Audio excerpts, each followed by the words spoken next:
I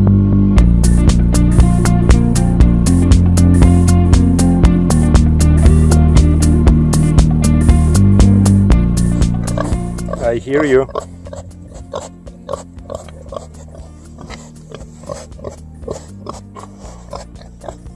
Geoffrey Morell has a farm that's famous for the best milk and dairy products as well as the meat products. However, Geoffrey is also extremely well known for his ability to do intuitive healing. He's almost 91 years old, yet he looks not a year older than 60. Geoffrey came many years from New Zealand and he married Sally, and they've been together for many decades, and they are amazing at farming, as being the lead farming of natural way. Geoffrey has been known to travel for his healing seminars as far as Tibet, and he's been wanting to go to Russia because he feels that a lot of Russian people are very receptive to this kind of energy healing. Geoffrey is much more eloquent in describing his love for his healing in the interview to People follow. of Russian? Yes. No, I don't speak Russian. No, certainly not, unfortunately. However, the people of Russia and the people of India are the two races of people who know all about this healing method and are always very receptive. You see, very receptive. Quite interesting, because in India they were the greatest healers and the greatest lovers on earth until it was knocked out of them when the Moguls came down from the north. See? And now they're still aware of it, but they're not practicing it as it was. Okay? How did you learn healing? Oh, well, that's much more to that than... let's take a seat. Mm-hmm. Make yourself. I'm very comfortable. I'm very sure? comfortable. Yeah. How did I come to... Originally, my mother said to me when I was 10 years old, "What do you want to do in your life?" And I said, "I want to be a Prime Minister."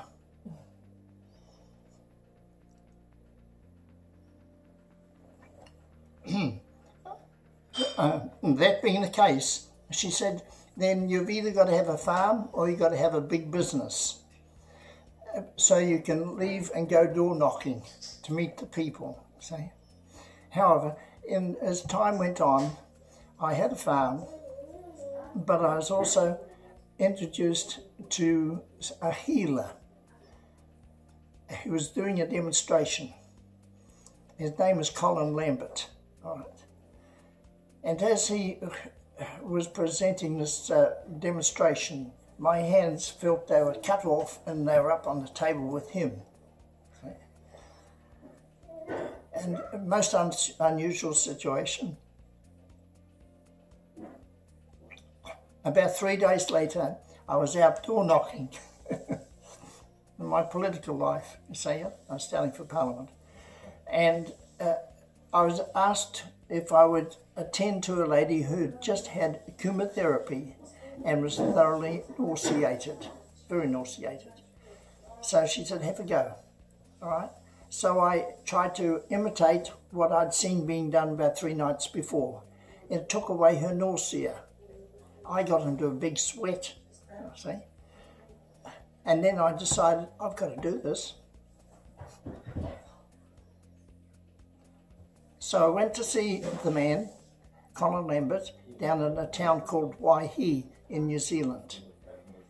But he didn't talk about healing. He talked about UFOs and fishing. Okay? So I was left high and dry. About the same time, I was involved with Siddha Yoga with Swami Muktananda, okay, in Auckland in New Zealand. And as nobody else had shown me anything about healing, and also knowing about the Philippine healers, where people went to the Philippines and they used to go inside the body and take things out. So in meditation, I asked to the universe, please show me how to do this healing work. But I had a criteria. I want to be able to do what the Philippine healers do, but I don't want any blood and guts, which is what they finish up doing, you see. And also, I don't want people coming to see me more than 3 times, because as I found, listening to all sorts of people regarding some practitioners, people are going to see them time and time again, twice a week for 3 months, 5 months, and so on like this. I said, this is no good. If you're going to do healing, you must do healing like it is really healing. So in meditation, after a period of time, I had a spirit guide showed me something what the other man had been doing. In other words, clearing the negative aura from a person, you see. And that spirit guide was like a Chinese man with long pigtails.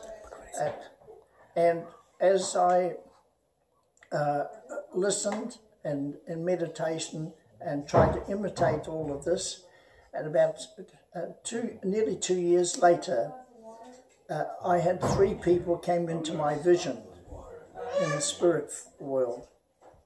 One like Sai Baba from India, another one from Christ, and another one a lady from ancient Greece with long blonde hair, see? And they showed me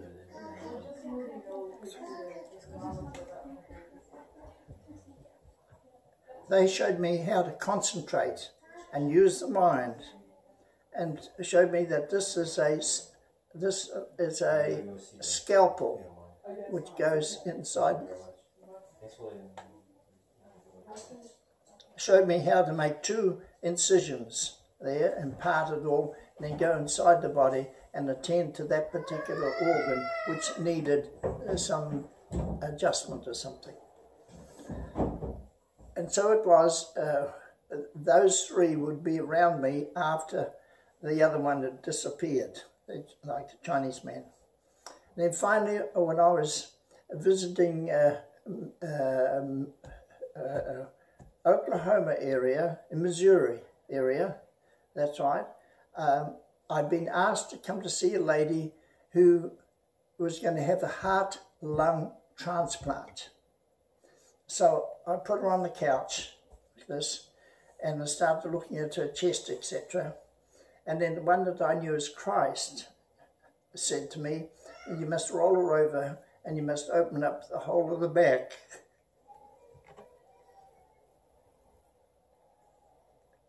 So you because of the mental ability to do anything, you use your scalpel finger and to slice through all of the ribs and open it all up, and you go to work on the heart as well as the lung, you see. So this is what I did, and I sealed it up all up again, and she was wearing at that stage an oxygen bottle with oxygen going into that. She was a different woman after that, totally different woman after that. When I made a contact, and then there's no knowing whether they believed, they didn't believe. It doesn't matter to me, you see. I know that, generally speaking, if people really want to get better, they will get better if that's what they're thinking. If they don't want to get better, and it's a case of, please take notice of me, I'm sick, then you'll remain sick.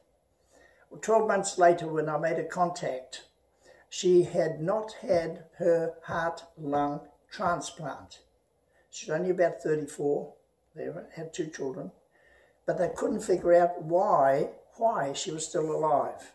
See? Well, it's following that point that the 3 spirit guides that were showing me everything about healing said, you're on your own now. You're on your own now, and if you wish for somebody to assist you, make a call, and meaning put out the words to the universe to come to help you. And that's how it all started.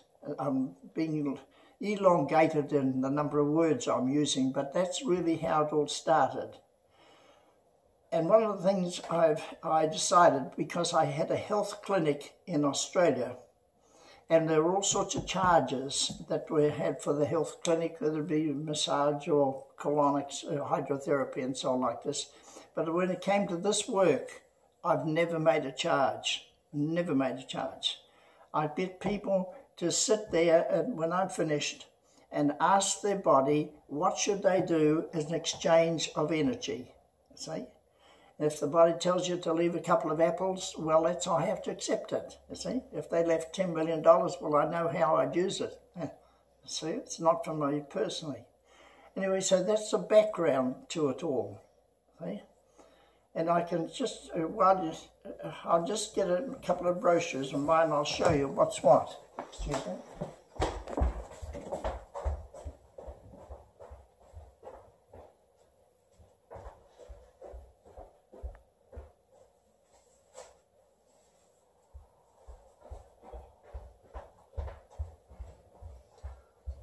And how old are you?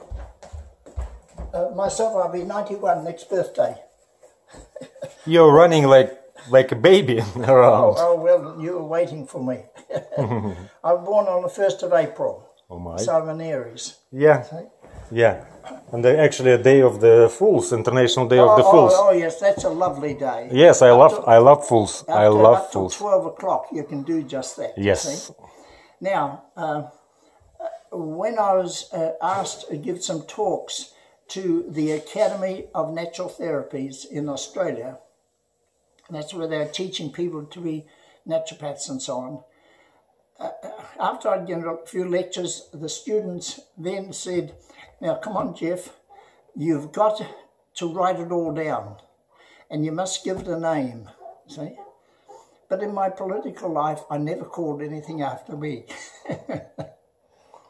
There's no schools, no bridges, no roads or anything for Geoffrey or Geoffrey Morell, you see. But my second name happens to be Glendinning. Glendinning. Comes from Ireland, see. And so my father named me, and mother named me Geoffrey Glendinning Morell. So I said, all right, I'll call it Glendinning. And that's how I came to write that book, you see. Mm-hmm. See, The Healer, You Too Can Be One. My wife's best-selling book, you see, best-selling book, Nourishing Traditions. Been a bestseller every year for 12 years, and she's just writing another one, and it's called Nourishing Fats, Why Fats Are Good for You. We actually, for our trip, we have peg fat just stored in our luggage.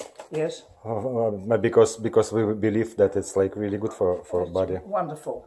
And the final thing down here, and this is all part of the whole process of this healing that I do.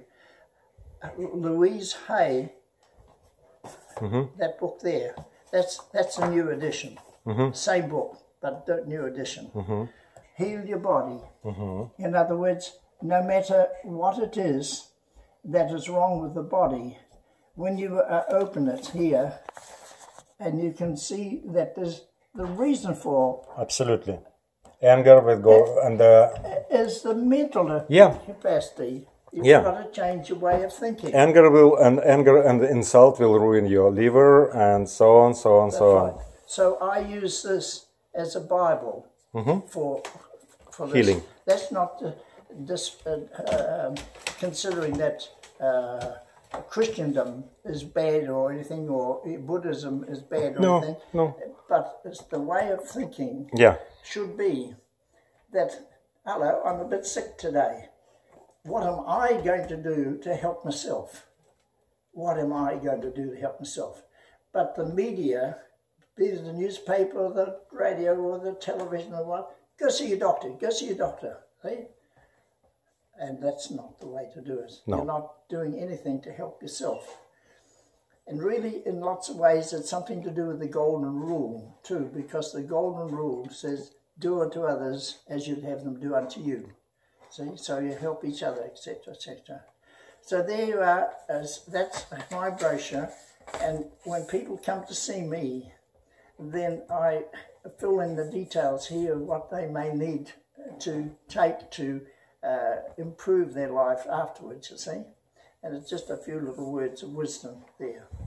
So there you are. So this brochure is who I am, and that's what I am. And then when it comes to the next thing, that's so important. And this is a book I wrote over a period of time, about nearly 20 years ago, to give an indication of what's it all about. Now, people say Reiki, marvellous, you see, or you may put something else, other forms of healing. There is as many forms of healing as there are breakfasts in a year. So it doesn't matter. It's just one of the forms that I was shown in meditation, and I put it in far greater effect because I didn't learn it by going to classes around about. When I went to see Reiki, Beth Gray was a teacher in Australia, and she said she'd been in Japan, etc. And when I paid $248 for session 1, and when it was to get to session 5, it was $2,800. And I said to myself, this is a money-making thing, and should never be, because this is power from the universe.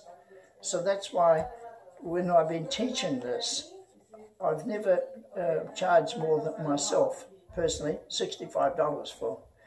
And sometimes I've done 2 days, but I found 1 day is sufficient if they are able to use a pendulum.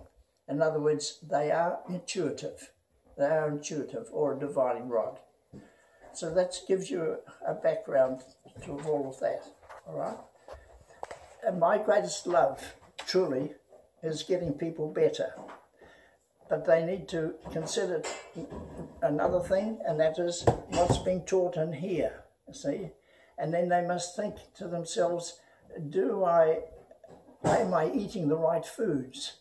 Am I eating the right foods? And just as an example, when I use butter, I like to put lots of butter on so I can see teeth marks in the butter, all right? I would not buy any meat unless it got fat on it, you see? And as my wife's just, those papers over there is the final, before it goes to full print in a book called Nourishing Fats. She's just going through it all to see if there are any mistakes. Nourishing fats means we're leaving fats out of our total system of there, still from the hierarchy of telling us don't eat your fats, etc. Yeah? But I've proved that I've eaten it all my life except for 3 years in which I was a vegetarian. Okay? Now then, we have many vegetarians that have come to our Western A. Price Foundation, maybe 15 years or more. And then they find they're not as healthy as they should be, etc. In my case, after 3 years, I stopped one day and I said to myself, now, come on, Geoffrey, why are you a vegetarian? See? Well, it's the people I was mixing with. See? They have that in mind. And also, it's what I was reading, and that's what I was feeling, because I used to kill all my own animals. I used to kill my own sheep, and so on and so on, and I'd kind of gone off that. But then I said to myself, well, how am I'm supposed to live longer and smile more, am I?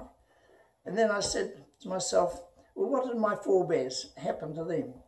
They all lived to 90s and 100s, you see? So I said, well, how did they come to do that? And I answered myself, they ate by the foods of the seasons. See, they'd eat green peas and strawberries in the spring, you see. In the autumn period, or fall as they call it. Potato, beets and cabbage. They ate all the other things, the pumpkins and so on like that, you see. So I changed.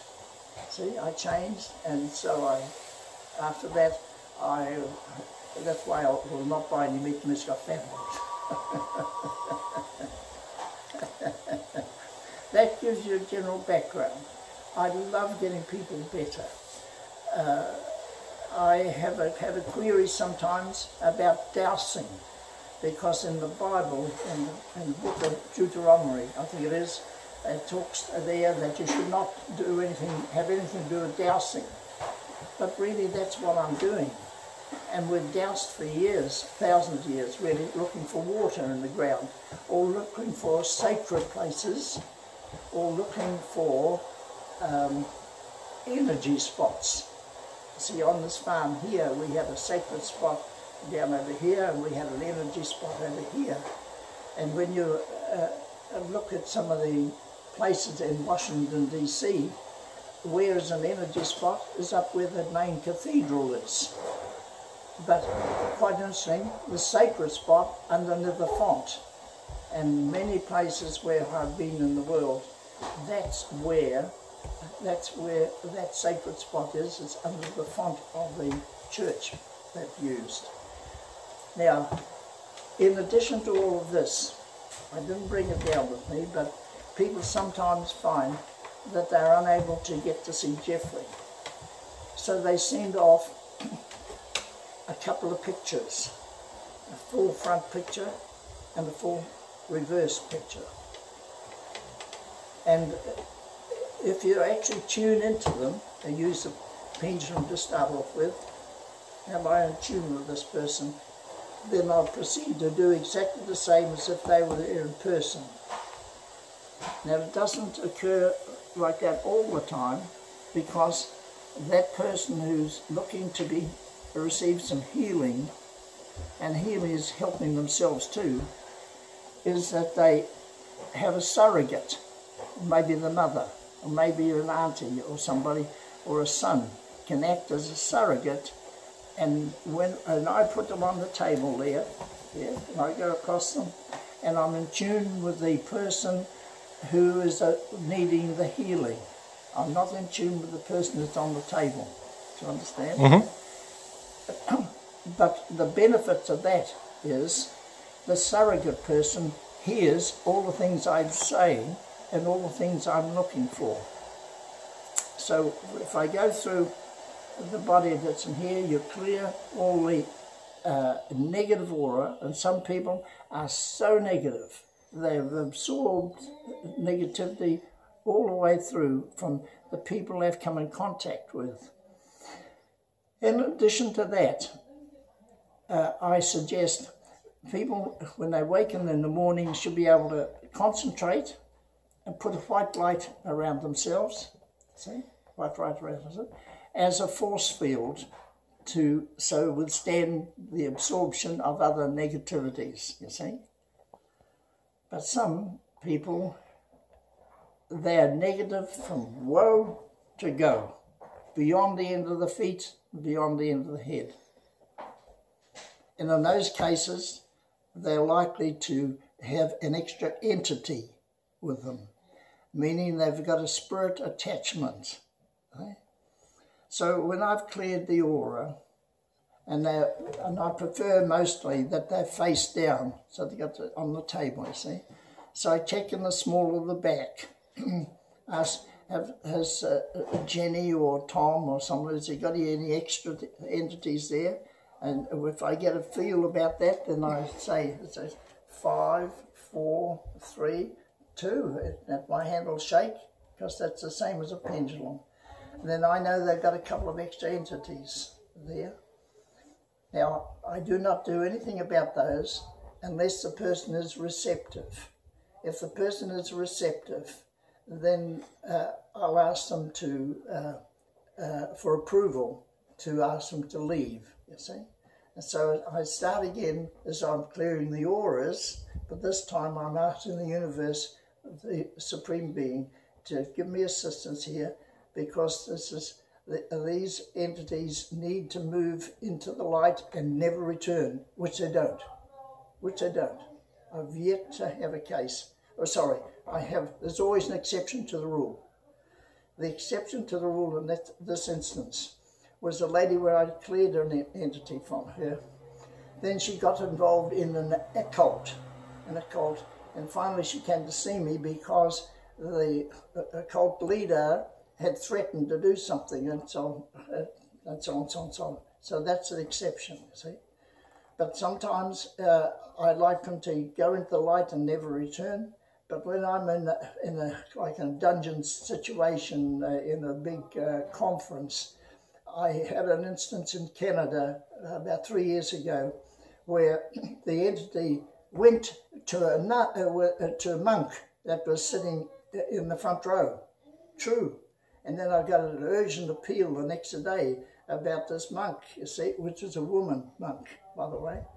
So I had to do a clearing of her. Amazing. Now, in regard to those entities, this is what I say.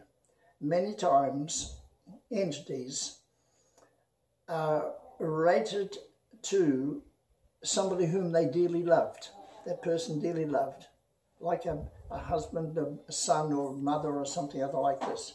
And it's so important when they have passed over that they shed their tears and so on, and then release their spirit into the light. So important, you see. So that's one style, you see. And if they don't do that, they're likely to attach themselves on the shoulder. And when the person is trying to make decisions, the entity there is going to chop and change their mind all the time. So the influencer is. Now, another case is where people play with a Ouija board. You know, with a Ouija board, a glass upside down on the table and moves to there. Well, it's free spirits there, and they kind of attach themselves to people. Now, and the last one is voodoo. Voodoo. It's very real. It's very real. Here in the Caribbean, in the Atlantic, Western Africa and so on, there's plenty of voodoo there. And in Australia, the Aboriginals, when they use a bone and point it at somebody, that person will get sick. See?